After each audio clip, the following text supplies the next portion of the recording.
요한일서 4장 4절입니다. 자녀들아 너희는 하나님께 속하였고 또 그들을 이기었나니 이는 너희 안에 계시니가 세상에 있는 자보다 크심이라. 그들은 세상에 속한 고로 세상에 속한 말을 하매 세상이 그들의 말을 듣느니라. 우리는 하나님께 속하였으니 하나님을 아는 자는 우리의 말을 듣고 하나님께 속하지 아니한 자는 우리의 말을 듣지 아니하나니 진리의 영과 미혹의 영을 이로써 아느니라. 우리가 하나님을 의지하고 믿고 이 땅을 살아가는 데 있어서 육체의 필요들이 있습니다. 우리는 우리의 육체의 필요들, 여러 가지 이 땅에서의 사건들과 문제들 앞에서 참 연약하죠. 이스라엘 백성이 광야에서 무엇을 먹을까 무엇을 입을까 끊임없이 그것 때문에 하나님을 원망한 것처럼 우리도 마찬가지입니다. 이런 수많은 필요 앞에 직면을 하게 되는데요. 왜 직면합니까? 육체를 가지고 있기 때문에 직면합니다. 그러면 우리는 어떻게 해야 될까요?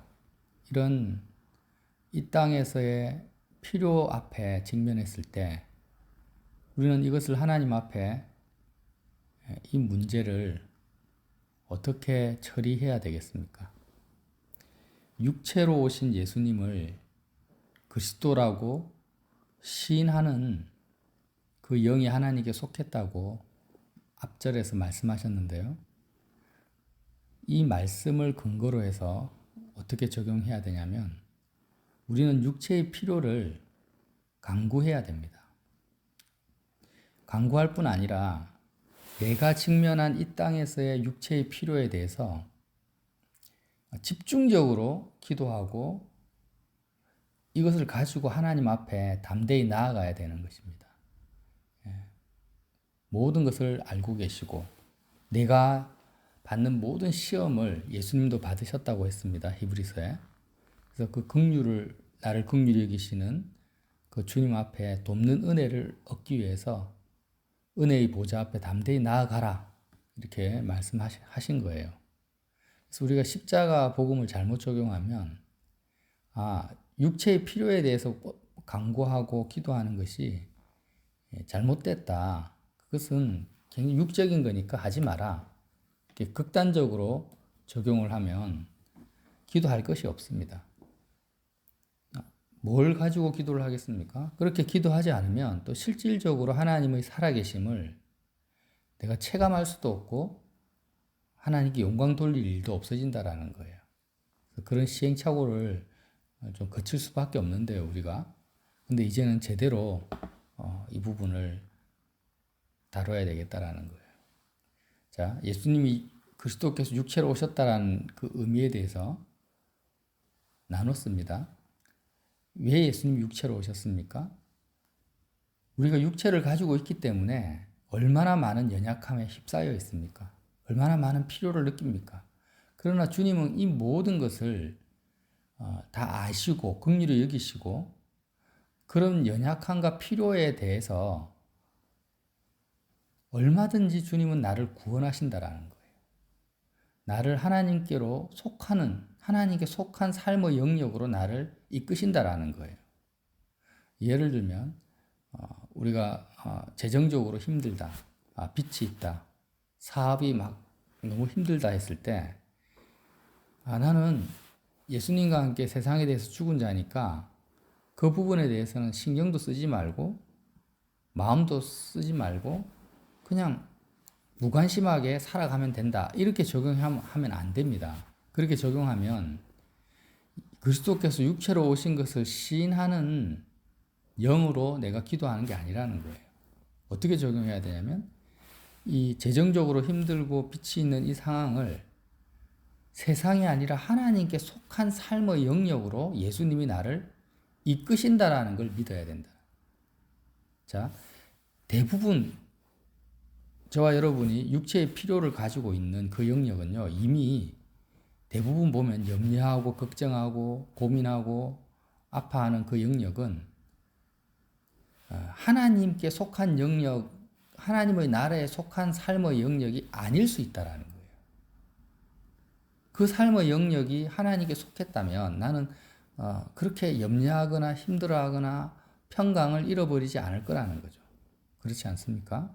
그래서 오히려 육체의 필요에 직면한 그 삶의 영역이 대부분 보면 세상에 속한 영역이에요. 그 영역이. 염려하고 아파하고 고민하는 그 영역이. 그러니까 그 문제를 외면하거나 없는 것처럼 생각하거나 무시하지 말고 오히려 육체의 필요에 직면한 그 삶의 영역이 하나님의 나라에 속할 수 있도록 더 집중적으로 기도해야 된다는 것입니다. 더 집중적으로 그것을 가지고 간구하고 은혜의 보좌 앞에 담대히 나아가야 된다는 거예요. 그렇지 않으면 실질적인 생명력 있는 신앙생활이 되지 않습니다. 자, 이제 예를 드는 거예요. 물질적인 문제 앞에서 내가 고민하고 아파하고 힘들어한다는 것은 이미 그 상황에 대한 세상의 말을 내가 듣고 있는 것입니다. 그러니까 모든 육체의 필요에 대한 세상의 말이 있고 하나님께 속한 말이 있다고 지금 사도 요한께서 말하는 거예요. 4절에 자녀들아 너희는 하나님께 속하였고 그들을 이겼다. 5절에 그들은 세상에 속한 고로 세상에 속한 말을 하매 세상이 그들의 말을 듣는다. 내가 육체의 필요에 직면한 그 문제에 대한 세상에 속한 말을 내가 듣고 고민하고 아파할 것인가? 그 육체의 필요에 대한 하나님의 말씀을 듣고 하나님의 뜻을 쫓아갈 것인가?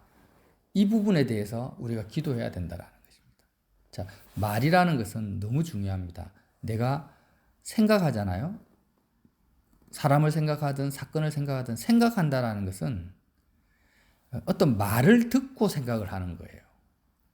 생각의 기준이 있고 생각할 수 있는 그 근거가 있잖아요. 그러니까 내가 어떤 문제를 가지고 생각을 할 때 그 문제에 대한 이미 어떤 말이 있는 거예요. 말. 가치 기준이 있는 거예요. 그런데 그 말을 내가 어떤 세상에 속한 말을 듣고 생각을 하느냐.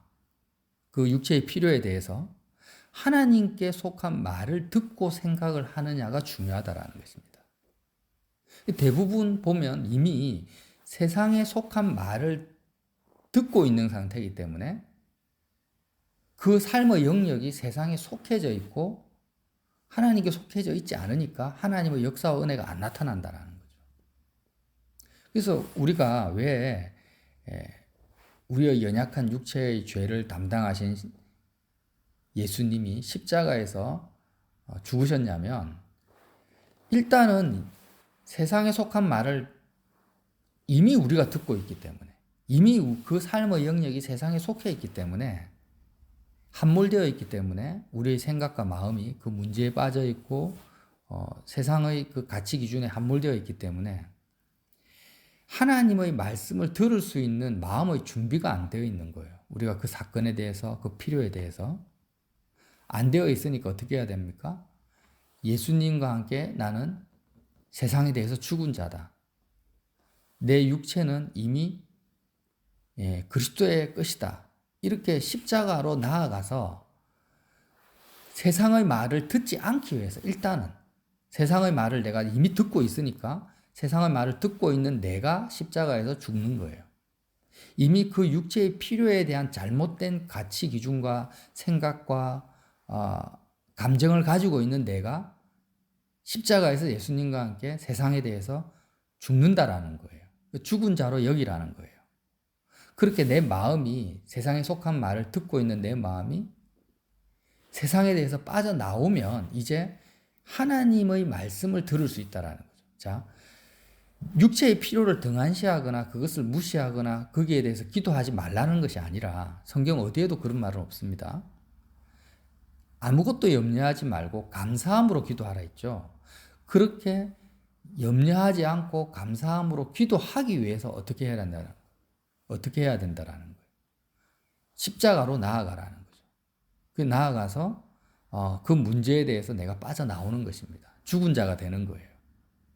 세상에 대해서 예수님과 함께 죽은 자가 되어서 이제 어떻게 하라는 겁니까? 그 필요를 가지고 필요가 있는데 그 문제가 나의 필요와 상관이 없는 문제가 되게 해서 하나님께 구하는 것입니다. 하나님, 이 부분을 어떻게 해야 될까요? 내가 지금 이런 필요가 있고 이런 문제에 대해 직면하고 있는데 세상은 이렇게 말합니다. 세상은 지금 내가 당장 망했다고 하고 이것이 없으면은 앞으로 살아갈 희망이 없다고 하고 이거를 가지고 너는 어떻게 할 거냐? 큰일 났다. 너의 발등에 지금 불 떨어졌다. 이런 식으로 세상은 말을 하고 있는데 주님, 하나님은 이 부분에 대해서 어떻게 말씀을 하십니까? 하나님은 이 문제에 대해서 하나님의 말씀을 내가 듣고 싶습니다. 이렇게 기도를 하는 것입니다. 십자가 앞에서. 집중적으로 기도해야 되는 거예요. 왜? 그 영역은, 내가 고민하는 그 영역은, 그 삶의 영역은 하나님께 속한 영역이 아닐 가능성이 99%니까. 어쨌든 하나님께 속하게 만들어야 돼요. 세상의 나라에서 하나님의 나라로 옮겨졌으니까 우리는 우리의 모든 24시간이 모든 직장에서든 가정에서든 모든 삶의 영역이 하나님께 속한 삶의 영역이 되게 하는 것이 우리의 사명입니다. 몸은 세상을 살지만 우리의 영혼은 하나님의 나라를 살아야 되니까 집중적으로 기도하라는 것입니다. 그 필요를 가지고 하나님께 속하게 하려고 그렇게 하려고 하다 보니까 하나님의 말을 들어야 됩니다. 하나님께 속한 말을 들어야 되는 것입니다. 그래서 은혜의 보좌 앞에 나아간다라는 거예요. 그래서 우리가 하나님께 속한 그 말을 듣기만 하면 어떻게 된다라는 거예요. 우리는 하나님께 속한 삶의 영역이 확장되어지고 하나님의 나라가 확장되어지고 경험되어진다라는 것입니다. 하나님께 속해진다라는 거예요.